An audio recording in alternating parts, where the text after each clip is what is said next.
अतिक्रमण निर्मूलन मोहीम म्हणजे केवळ एक स्टंटबाजी आहे का असा प्रश्न पडतो। कारण वारंवार महापालिकेकडून अतिक्रमण काढली जातात आणि अवघ्या काही दिवसातच पुन्हा टपऱ्या किंवा हातगाड्या तशाच त्याच ठिकाणी लागतात। त्यामुळे शहराची बकाल अवस्था होते। आज रंकाळा परिसरातील अतिक्रमण महापालिकेने हटवली। या कारवाईचं सर्वसामान्य नागरिकांकडून स्वागत होतंय। पण काढलेली अतिक्रमण पुन्हा निर्माण होणार नाहीत याची जबाबदारी कोण घेणार हा प्रश्न कायम आहे। रंकाळ्याजवळच्या संध्यामठ ते राजकपूर पुतळा मार्गावर आज कोल्हापूर महानगरपालिकेनं अतिक्रमण हटवण्याची कारवाई केली। या रस्त्यावर खाद्यपदार्थांच्या गाड्यांची इतकी गर्दी असते की निम्मा रस्ता व्यापलेला असतो। शिवाय खाद्यपदार्थ खाण्यासाठी आलेल्या लोकांच्या गाड्यांमुळे रस्त्यावरील वाहतूक कोंडी वाढतेच।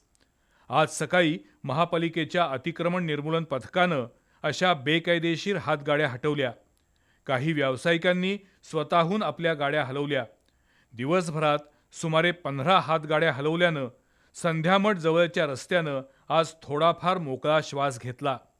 एकीकडे महानगरपालिकेचे कर्मचारी वाईटपणा पत्करून अतिक्रमण हटवतात, पण दुसरीकडे काही लोकप्रतिनिधींच्या आशीर्वादातून ही अतिक्रमणं पुन्हा दिसू लागतात।